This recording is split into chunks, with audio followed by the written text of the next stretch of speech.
Hey everybody, and welcome to another craft tutorial.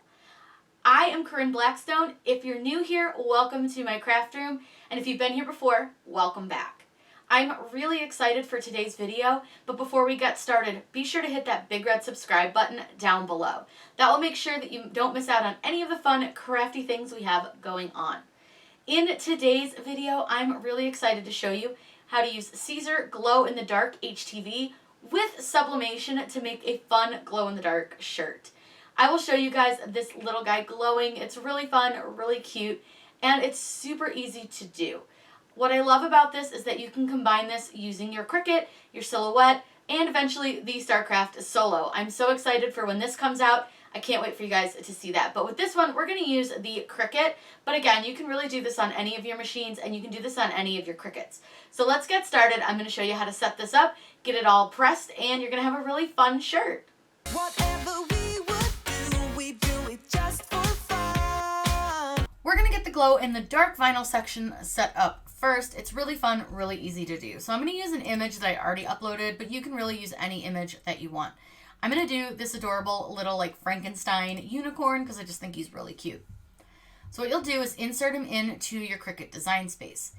Now this is part that we will print, but we're not going to print it through Cricut Design Space because it limits our print size a little bit too much.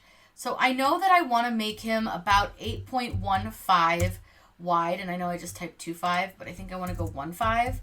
Not 7.5, 1.5. I want to make him about 8.15 wide. I think that's a fine enough size. So once you've got him sized, what you want to make sure that you do is take note of your measurements. So you want to note that you have 8.15 wide with 9.165 high. You'll need those measurements in just a few minutes, so just make sure that you write them down. The next thing that we're going to do is add an offset. I like to do an offset when I do these glow ones just because I feel like it's a little bit easier to line everything up, and I just like the offset a little bit. So I'm going to add an offset by clicking offset. Now, personally for me, a 0.25 is a little bit bigger than I like to go. I like more of a tight offset, so I like to use a 0.1. So I'm going to go ahead and click apply. Now, we don't need the green and pink unicorn anymore, so you can just delete him. You're not going to need him.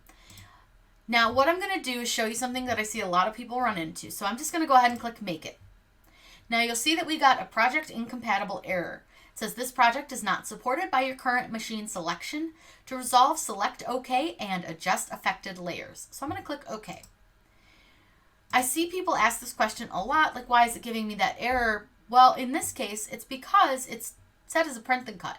But you can simply come over here and click on this little yellow triangle, and it will tell you what the problem is. So it says the image is too large and reduce the image size to 6.75 by 9.25 or less.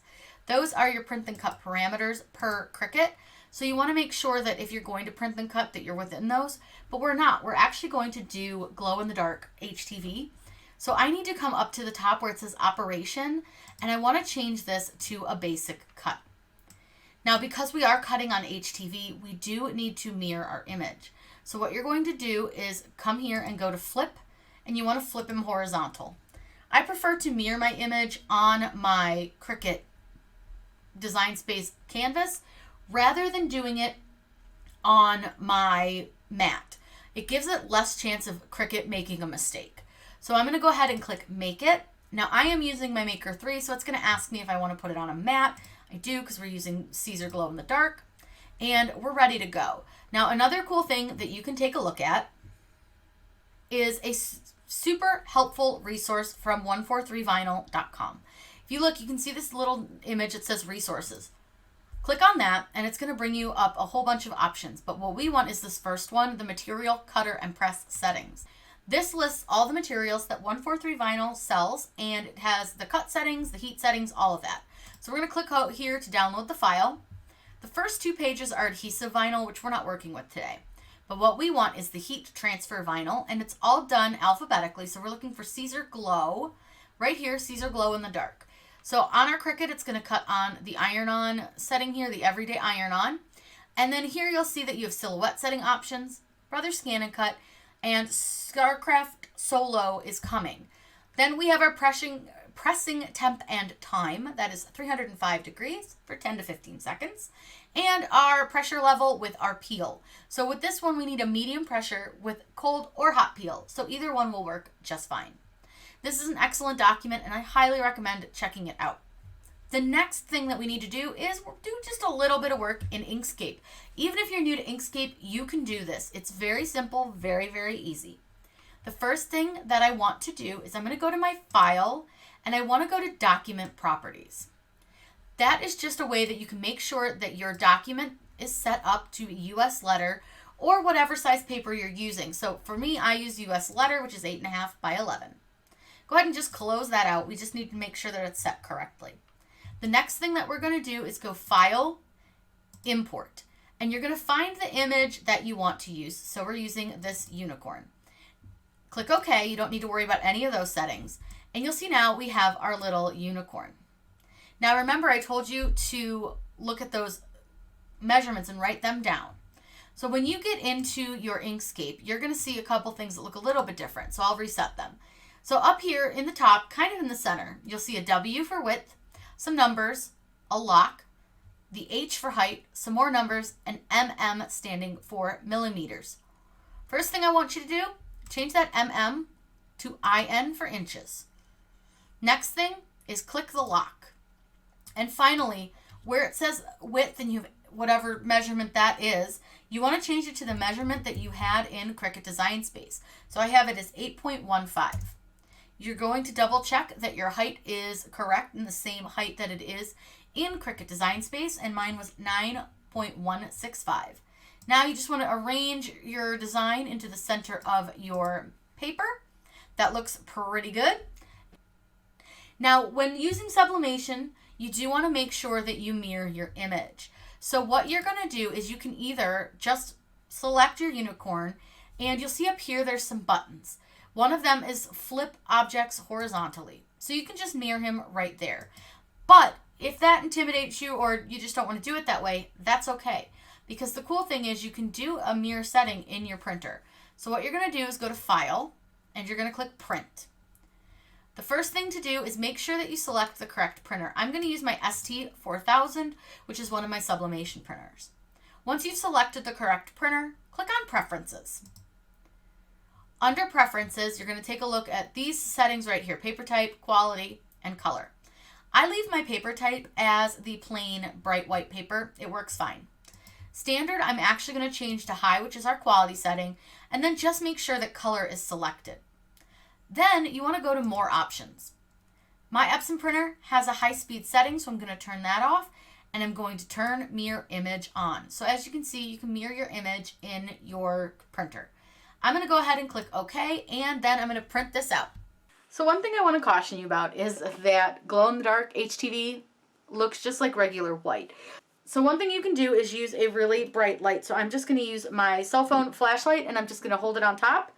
And then you'll see that it glows. I don't know how well you guys can see it, but it does have a little glowy spot on it. So that's kind of how you can know which one is your glow-in-the-dark HTV.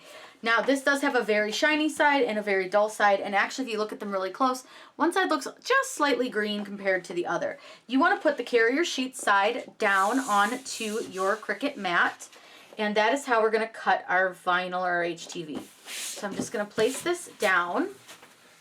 Very, very simple, nothing too crazy. And then all I'm going to do is load it into my Cricut. I'll pull my Cricut in so you guys can see. And then all it's going to do is measure my mat and make sure I have enough material. And then all it's going to do next is ask me to press this button, this little go button. Then it will check the tool that I have inserted, and then it's going to cut out our design.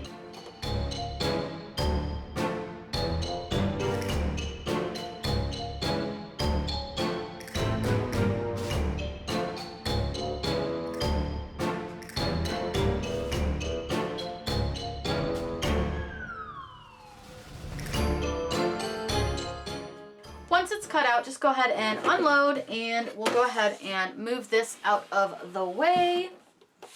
And take your vinyl off of your mat. My mat over to the side. And then all I want to do is cut around my design so that I can weed it. So we'll just kind of cut him out. And with the bright light overhead, I don't have too much trouble seeing where my design is on my mat or on my vinyl. So I'm going to go ahead and just weed this really quickly. Now that it's done being weeded, I just always like to kind of do a quick just look and make sure it looks like it's going to fit, because this is our sublimation print. It looks good. Looks like it's going to fit just fine. So now we just need to find the shirt that we are going to put this on, and we'll be good to go. I decided to use this blue Gildan shirt. This is a Gildan soft style, and this is 99% cotton, no, 90% cotton, 10% polyester.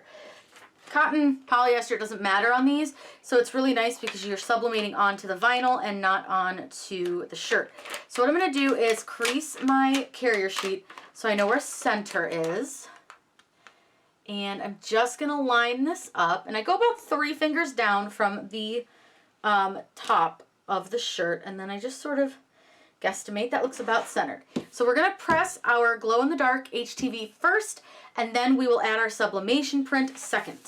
We're ready to press, and this is the first press that we're going to do. This is just the HTV, but I do have this set to 380. So all I'm going to do is press this super, super fast. I'm talking like just a second or two.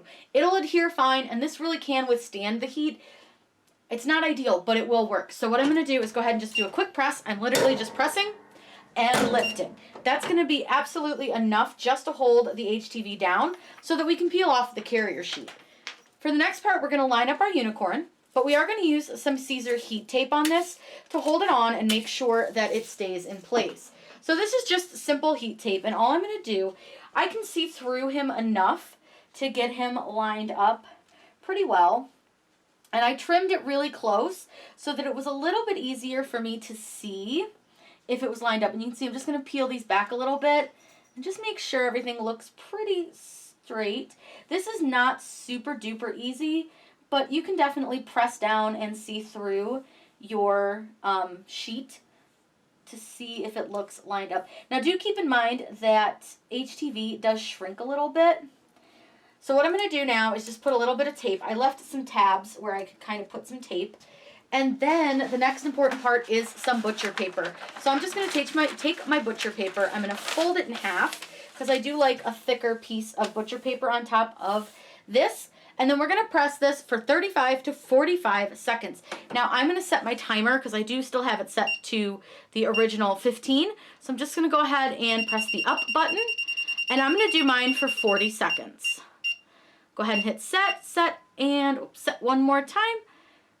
And then we can go ahead and press. Okay, we're going to go ahead and pull this up, and then we'll pull up our butcher paper, and we will pull off our sublimation design. Now just be aware this is really, really warm, and I totally realized I missed weeding a spot, but it's fine. I don't think it looks bad. Nobody will notice it. I missed the little spot here in between his legs, but I'm fine with leaving it. I'm not really concerned. So we're going to go ahead and let this cool because it is very, very warm. And then what we'll do is we'll get it all charged up and bright and ready to go. And I'll show you what it looks like glowing in the dark. So here's the finished shirt. And this is obviously what it looks like with the lights on. But what's really fun is when you turn off the lights, you get this really cool glowing unicorn. This is so fun and so super easy to do that I feel like you could absolutely do this with any design that you wanted. I just think it is so fun and so, so cute. If you guys have any questions about this or any other crafts, please let me know in those comments down below. I check all of my comments, so I would love to hear from you guys. I hope you guys had so much fun checking out this glow-in-the-dark unicorn t-shirt. You could use this on lots and lots of things, so don't let just t-shirts be your thing. I would love to see these on trick-or-treat bags and flags. This could be so versatile. I hope you guys had so much fun. Have a great day, and happy crafting!